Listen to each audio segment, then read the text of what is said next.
Hello friends, welcome back to our channel साओ science classes. तो आज की वीडियो में हम करने वाले हैं टॉप 10 रिएक्शंस की आगे वाली नेक्स्ट 5 रिएक्शंस।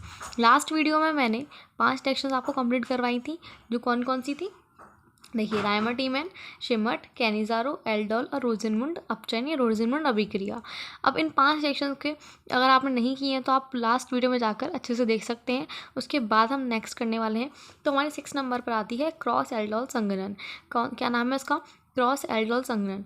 जैसे आप देख पा रहे हैं कि 4th नंबर पर एल्डोल संघनन है, उसी का अपोजिट सेम होता है क्रॉस एल्डोल संघनन में।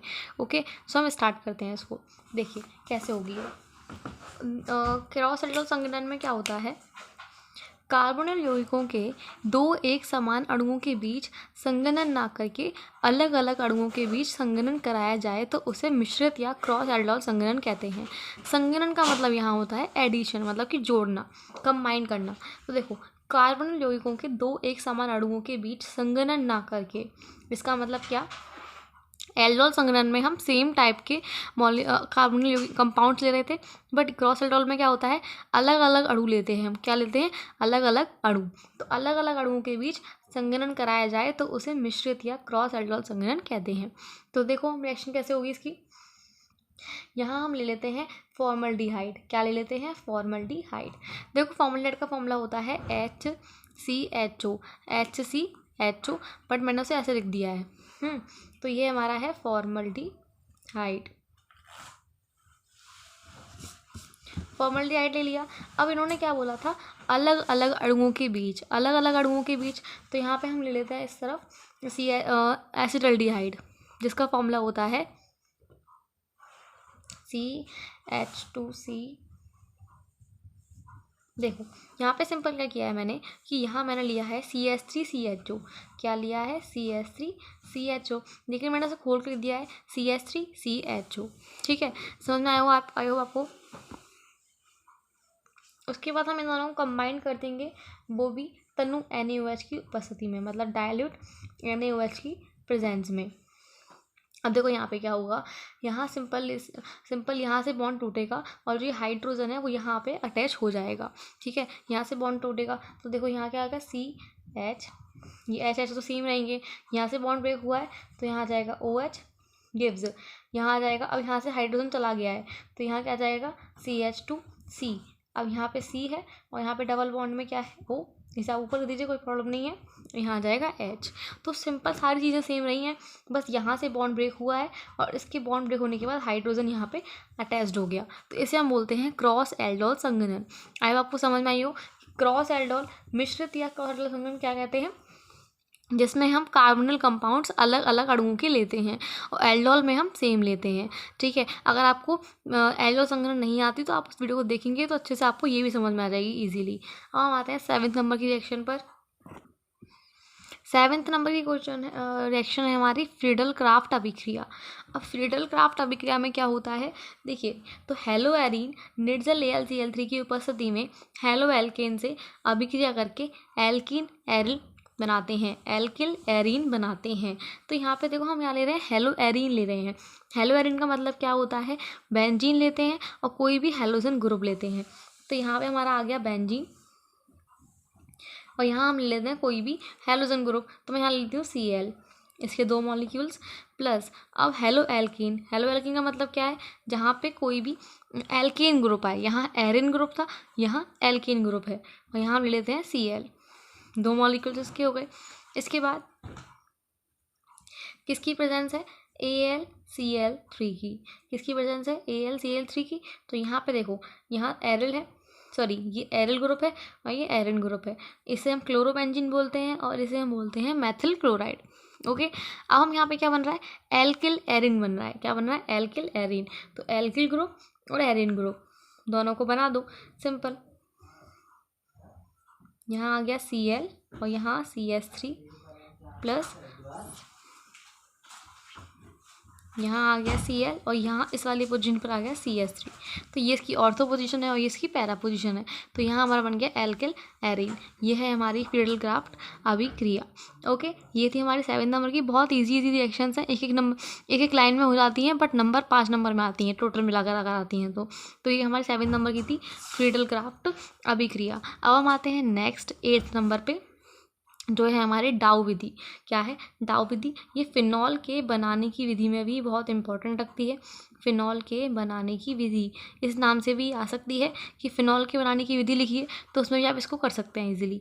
तो आइए डाउ विधि को देखते हैं। देखो डाउ विधि क्या बोलती है हमसे, क्लोरोबेंजीन की अभिक्रिया HCl की उपस्थिति में सोडियम हाइड्रोक्साइड के साथ कराने पर। मतलब सबसे पहले हम देखो थ्योरी पढ़ते जाएंगे और इजीली रिएक्शंस को बनाते जाएंगे। तो क्लोरोबेंजीन की अभिक्रिया, क्लोरोबेंजीन की अभिक्रिया क्या हुई, यहाँ बेंजीन और यहाँ आ गया क्लोरो, तो ये होगी हमारी क्लोरोबेंजीन की अभिक्रिया। किससे करवा रहे हैं? हम करवा रहे हैं सोडियम हाइड्रोक्साइड के साथ। किसके साथ? सोडियम हाइड्रोक्साइड के साथ। प्रेजेंस किसकी है? HCl की। और बन क्या रहा है? कराने पर सोडियम फिनॉक्साइड प्राप्त होता है। क्या प्राप्त होता है? सोडियम फिनॉक्साइड प्राप्त होता है, जिसका फॉर्मूला होता है ONA। यहाँ पे देखो Cl हट जाएगा यहाँ पे, तो यहाँ हो गया ONA, ये आ गया और माइनस HCl हो जाता है। ठीक है, अब देखो यहाँ पे क्या होता है, यहाँ पर अभी हमारा फिनॉल नहीं बना है, तो फिनॉल बनाने के लिए हम इससे फिर से आगे प्रोसेस करेंगे। तो क्या करेंगे यहाँ पर, अतः इसे डाइल्यूट HCl के साथ अभिकृत करवाते हैं। और में करवाते हैं डाइल्यूट HCl के साथ फिर से रिएक्शन करवाएंगे सोडियम फिनॉक्साइड को। तो सोडियम फिनॉक्साइड को हमने रिएक्शन करवाई, तो यहाँ बनता है हमारा, अब देखो यहाँ क्या हो जाएगा OH, ये हो जाएगा हमारा OH और क्या बचा NaCl, यहाँ से निकल चुका है। ठीक है, माइनस NaCl हो जाता है। डाइल्यूट HCl से करवाते हैं, फिर से समझते हैं।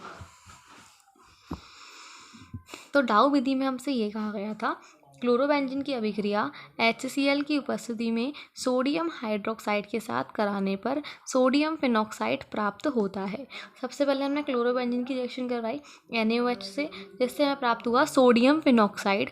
सोडियम फिनॉक्साइड की रिएक्शन हमने फिर से करवाई डाइल्यूट HCl से, तो हमें प्राप्त हुआ फिनॉल।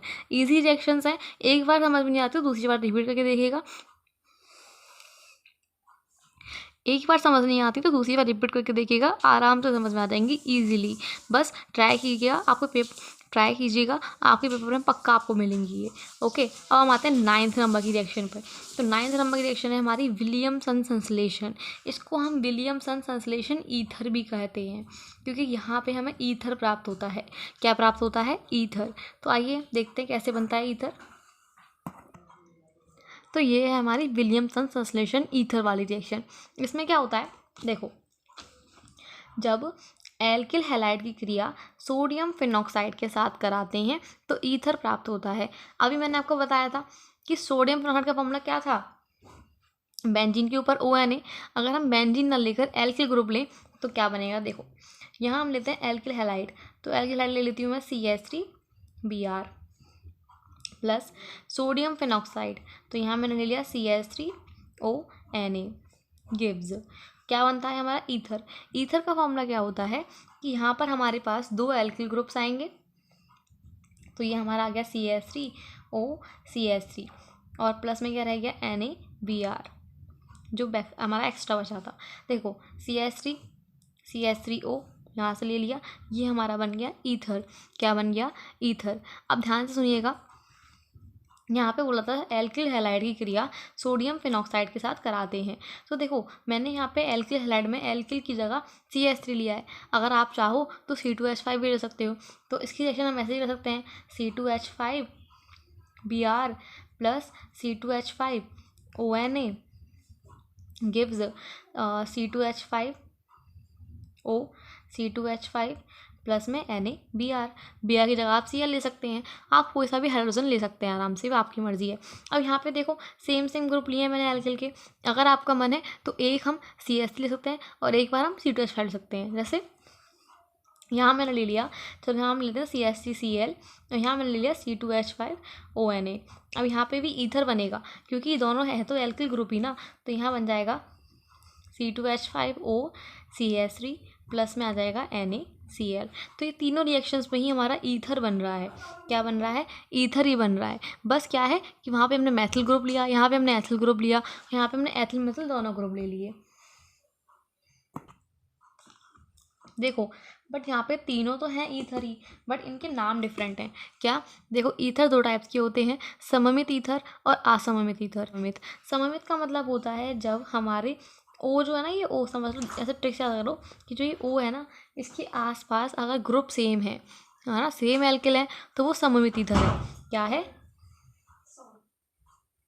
सममित ईथर। जैसे यहाँ पर भी हमारा जो एल्किल ग्रुप है वो सेम है, तो ये हमारा सममित ईथर है। लेकिन अगर इसके आसपास डिफरेंट ग्रुप हैं एल्किल के, तो वो है हमारा असममित ईथर। समझ में आया? तो ये हमारा ईथर ही है, लेकिन क्या है, बस ग्रुप चेंज है। यहाँ पर C2H5CH3 है, अगर CH3 C2H5 भी हो तो भी असममित ईथर रहेगा, बट दोनों तरफ सेम सेम हो तो सममित ईथर रहेगा। तो यहाँ पे एल्किल हैलाइड की क्रिया करवाते हैं सोडियम फिनॉक्साइड के साथ, तो हमें ईथर प्राप्त होता है। इसी को हम बोलते हैं विलियमसन संश्लेषण ईथर। अब हम आते हैं नेक्स्ट अपनी लास्ट रिएक्शन पर, 10th नंबर की। अब वो क्या है? और 10th नंबर की रिएक्शन है हमारी क्लीमेंसन अभिक्रिया। क्या है? क्लीमेंसन अभिक्रिया। इसको हम क्लीमेंसन अपचयन अभिक्रिया भी कहते हैं। तो यहाँ पे क्या, तो इसमें क्या है, एल्डिहाइड या कीटोन का ZnC2H5OH HCl के द्वारा अपचयन कराने पर एल्कीन बनता है। क्या बनता है? एल्कीन। देखो आपको थ्योरी से आपको याद क्या रखना है कि हमें क्या लेना है और क्या बन रहा है। अगर ये नेमिंग रिएक्शन में इसलिए प्रॉब्लम हो जाती है कि हमें पता नहीं होता क्या बन रहा है, तो यहाँ पे एल्डिहाइड या कीटोन का हम अपचयन करवा रहे हैं, तो हमें एल्कीन बनता है, मतलब एल्कीन प्राप्त होता है। तो हमने यहाँ पे ले लिया एल्डिहाइड, तो हमने यहाँ लिया है CH3CHO एसिटल्डिहाइड। अब इसका क्या करवा रहे हैं? अपचयन करवा रहे हैं, तो यहाँ हम ले लेते हैं हाइड्रोजन। अपचयन करवाने के लिए हाइड्रोजन यूज़ करते हैं। किसकी प्रेजेंस है? ZnC2H5OH और HCl, इन तीनों की प्रेजेंस में करवा रहे हैं अपचयन एल्डिहाइड का। एसिटल्डिहाइड को नाम बोलेंगे। तो अपचयन करवाने पे क्या बनता है? एल्केन बनता है। तो देखो यहाँ पे CH3, यहाँ जितने ये मतलब जो ऑक्सीजन है इसको हम यहाँ से रिमूव कर देंगे और हाइड्रोजन को ऐड कर देंगे, तो यहाँ आ जाएगा CH3 जो था पहले से, और यहाँ आ जाएगा CH3। तो ये हमारा बन गया एल्केन, जिसको हम या C2H6 भी लिख सकते हैं आराम से, C2H6। अब बचा क्या? तो देखो CH3 और CH, 2H यहाँ से ले लिए और यहाँ पे एक H बचा था और 2H यहाँ बचे हैं, तो ये बन जाएगा हमारा वाटर H2O। तो ये है हमारी क्लीमेंसन अपचयन। बहुत इजी थी, आराम से थ्योरी से आप रिएक्शन बना सकते हैं और रिएक्शन से आप थ्योरी कर सकते हैं। ठीक है, तो ये थी हमारी टॉप 10 रिएक्शंस जो हमने अच्छे से करी हैं। और अगर कोई भी प्रॉब्लम है तो आप कमेंट कर सकते हैं। चैनल को सब्सक्राइब कीजिएगा एंड वीडियो अच्छी लगे तो प्लीज़ लाइक कीजिएगा। Thank you so much.